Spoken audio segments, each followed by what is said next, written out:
our topic, Riba in Islamic Banking, Understanding its Prohibition, Impact and Sharia Compliance Alternatives. Firstly, a short introduction. Riba is one of the key concepts prohibited in Islam, especially in financial transactions because it involves unjustified or excessive interest. Islamic banking aims to provide financial services based on Sharia principles, fairness, transparency, and risk sharing. In this project, our group will discuss the prohibition of riba, its impact on individuals, businesses, and society, as well as the Sharia compliant alternatives provided by Islamic banking. Next, I will explain our objectives. Our first objective is to explain the concept and meaning of riba in Islamic banking. Second, we aim to identify the reasons why riba is prohibited according to Sharia principles. Third, we will examine the impact of riba on individuals, businesses, and society. Fourth, we will explore Sharia compliance alternatives to interest-based financial transactions such as murabaha, musharaka, and mudaraba. Lastly, we will analyze a case study related to riba and evaluate the effectiveness of Islamic banking alternatives, particularly in the context of Islamic home financing in Malaysia. Overall, this project helps us understand why riba is prohibited and how Islamic banking provides ethical and Sharia compliance alternatives. On Surah Al-Baqarah 2275, Allah has prohibited riba. Here's the verse. Bismillahirrahmanirrahim. الذين يأكلون الربا لا يقومون إلا كما يقوم الذي يتخبطه الشيطان من المس ذلك بأنهم قالوا إنما البيع مثل الربا وأهل الله البيع وحرم الربا. صدق الله العظيم. This verse highlights that Allah subhanahu wa ta'ala clearly distinguishes between lawful trade, al-bay', and prohibited riba. While trade is permitted as it involves genuine economic activities, riba is forbidden because it involves unjustified gains without a fair exchange.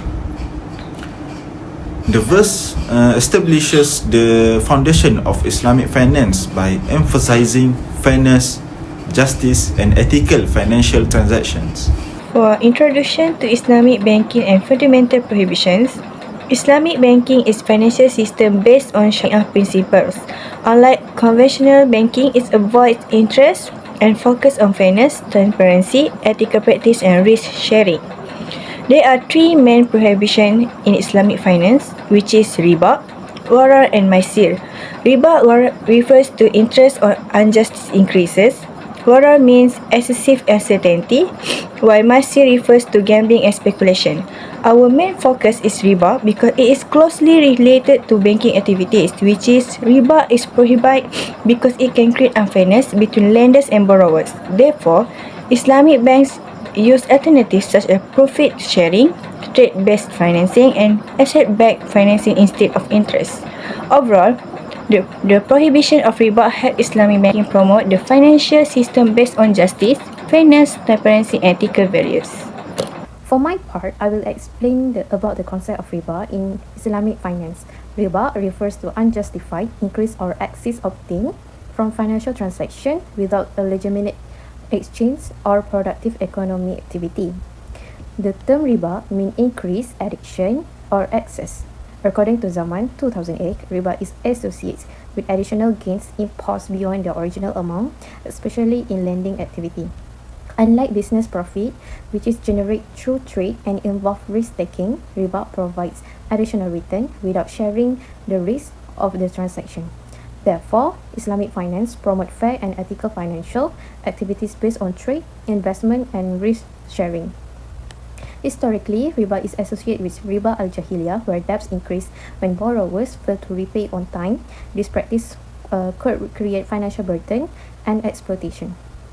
There is two main types of riba. First, riba duyun, which occur in debt transaction when an additional amount is charged beyond the original loan amount. For example, a 10,000 ringgit loan requiring 12,000 ringgit repayment.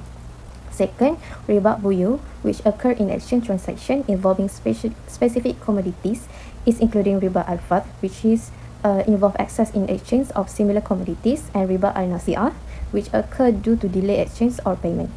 The prohibition of riba is also supported by Islamic source. In Surah Al-Baqarah, verse 275, Allah states that Allah has permitted trades and prohibited riba. This highlights the difference between lawful trades and prohibited financial gains. Then why is riba prohibited in Islam? Riba is prohibited because it can cause injustice and exploitation in financial transactions. It can place a heavy burden on borrowers, especially when they have to repay more than what they originally borrowed.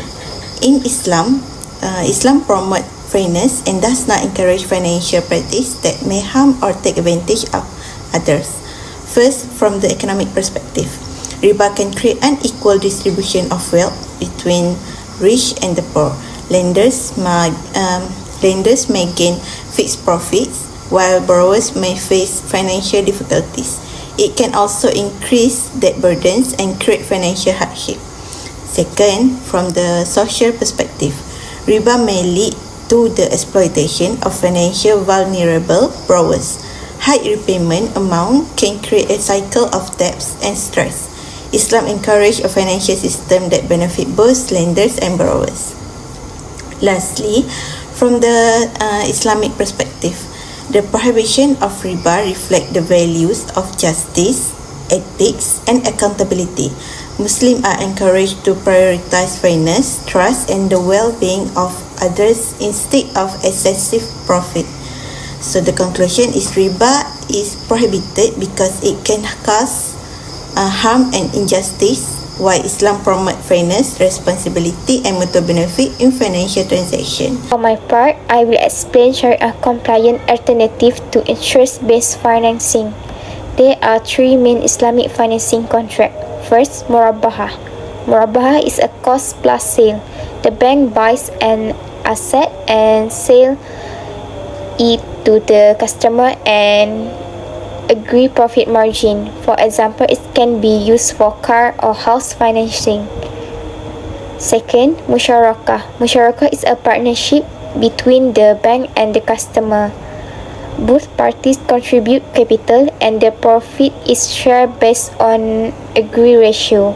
Losses are shared according to the capital contribution. Third, mudarabah. Mudarabah is a profit sharing contract. The bank provides the capital while the customer manages the business. The profit is shared based on an agreed ratio. For the comparison, in conventional banking, financing is mainly loan-based and interest-based. In Islamic banking, finance using Sharia-compliant contracts and can be based on asset, trade, or partnership. Conventional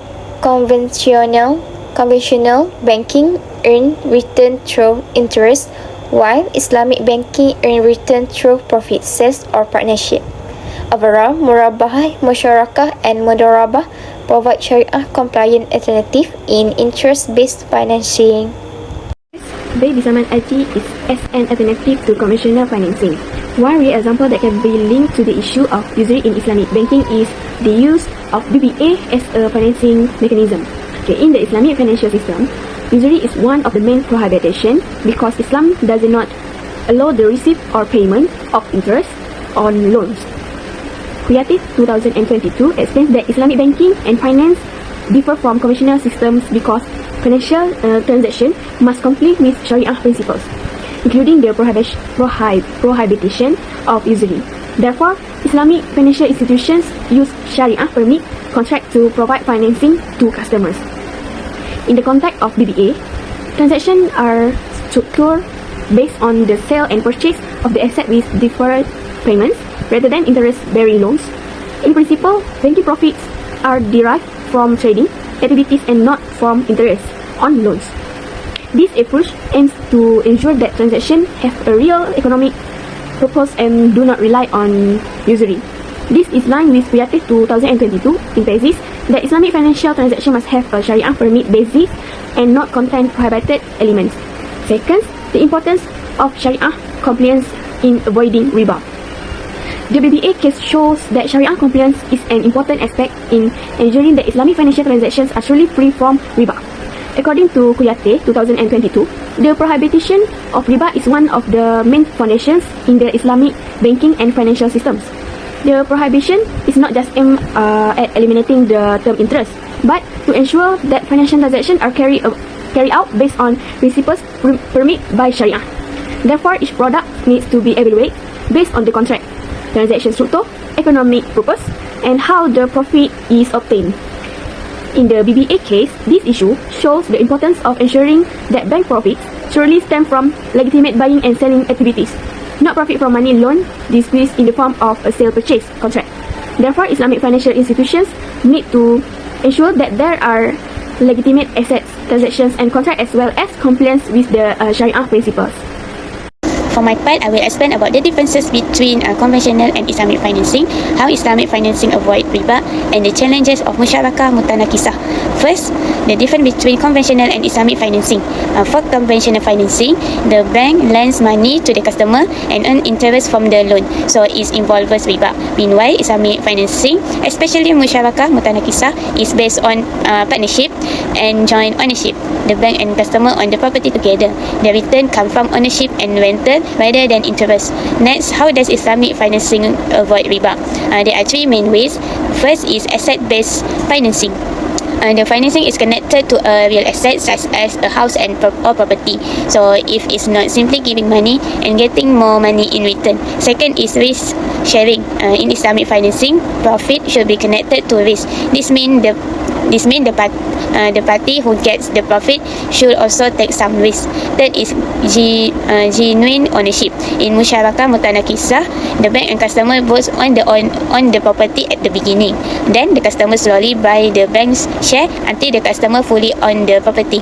Lastly, there are three challenges in musyarakah mutanakisah. The first is pricing. The return should be based on the real asset and the actual risk. The second is similarity with conventional financing. The monthly payment may look similar to a normal housing loan. So musyarakah mutanakisah must really show partnership and ownership, not just use an Islamic contract. The third is the benchmark issue.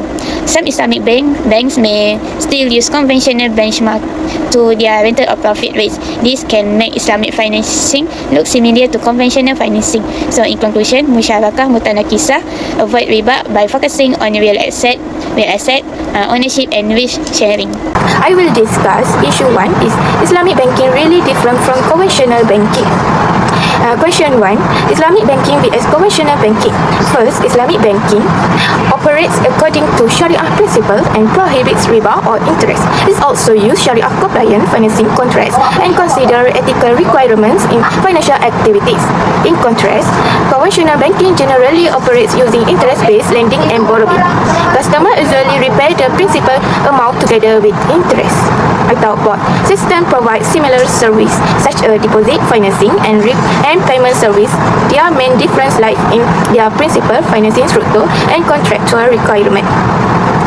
For question 2, Sharia contract vs interest-based loans. Net Islamic bank use several Sharia compliant contracts such as murabahah, ijarah, musyarakah, and mudarabah. For example, in murabahah, the bank purchase an asset and sell it to the customer at a disclosed profit margin. Therefore, the transaction is based on the sale of an asset rather than lending money with interest. Meanwhile, conventional banks generally provide loans where customer repay the principal plus interest based on agreed interest rate and period. Therefore, Islamic financing is structured through Sharia compliance contracts, while conventional financing commonly use interest-based loan. Question 3. Similarity concerns. However, there are some similarity concerns between Islamic and conventional banking. Some Islamic financing products may have monthly installments and total repayment amounts that appear similar to conventional loans. For example, the modern application of murabahah may sometimes produce economic outcomes and appear similar to conventional credit financing.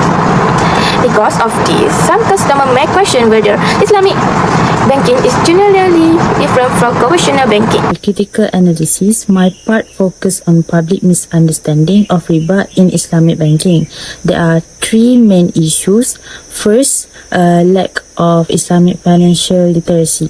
Some customers may know that riba is prohibited, but may not fully understand Islamic contract or how they differ from conventional financing. Therefore, financial literacy is important, but it is not enough. Islamic banks also need to explain their products and Sharia principle clearly.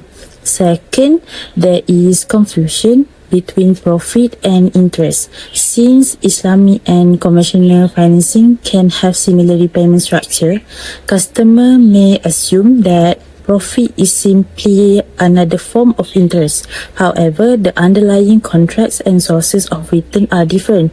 So, bank needs to communicate these distinctions more effectively. Finally, this affects customer perception. Similarities with conventional banking can create doubts about the authenticity of Islamic banking. Therefore, improving transparency and communication is important to strengthen customer understanding and trust. Present three main challenges that faced by Islamic banking. It is about competition with conventional banks, maintaining Sharia compliance, and product innovation. Firstly, it is about competition with conventional banks. Islamic banks always face strong competition from conventional banks. Conventional banks generally have larger market shares, established customer relationships, and extensive experience in the financial industry. They also usually have greater financial resources, wider branch networks, and advanced technologies. It makes more challenging for Islamic banks to compete at the same level. Therefore, Islamic banks needs to provide competitive pricing, efficient services, convenient banking facilities, and attractive products, while ensuring that all their activities remain compliant with Sharia principles. Customers also choose conventional banks if they believe that these banks offer lower cost, greater convenience, or a wider range of financial services. The second challenge is maintaining Sharia compliance. Islamic banks must ensure that their financial products, contracts, investments, and daily operations will follow the principles and requirements of Sharia. For example, Islamic banks must avoid prohibited elements such as riba, which refers to interest, ghara, which means excessive uncertainty, and maisir, which refers to gambling. Following these requirements can make financial transactions more complex to structure. At the same time, Islamic banks also must still provide products that are competitive, affordable, and convenient for customers. Islamic banks also need to continuously monitor their activities to ensure ongoing Sharia compliance. This can increase administrative costs and create a need for specialized employees and Sharia experts. The last challenge is product innovation. Islamic banks need to continuously develop new and innovative financial products to meet the changing needs and expectations of modern customers. However, a new product must not only be attractive and competitive, but also comply with Sharia principles. This can make the product development process more complicated. Some conventional banking products cannot be directly adopted by Islamic banks because they involve interest or other elements that are prohibited under Sharia. Therefore, Islamic banks need to develop Sharia-compliant alternatives that may require more complex contractual arrangements, additional research, and higher development costs. In conclusion, Islamic banking faces several important challenges, particularly competition with conventional banks, maintaining Sharia compliance, and developing innovative products. To remain competitive, Islamic bank needs to balance Sharia requirements with customer expectations, technological development, efficiency, and innovation. Thank you. Our reflection, we learned that riba means interest and unjust increase, which is prohibited in Islam. We also understood the importance of avoiding riba, ghara, and maisir and following Sharia compliance financial practice. We also learned that Islamic finance is important because it promotes justice, ethics, transparency, and social responsibility. It focuses not only on profit but also on fairness and well-being in society. Looking at the future, Islamic banking has strong growth potential. However, more awareness and financial literacy are needed. Islamic banks should be continue improving their Sharia compliant products to meet modern customer needs and build public confidence. For our research, we use keywords such as Islamic banking principles, Sharia principles, fundamental prohibition, Islamic financial literacy, and future challenges of Islamic banking.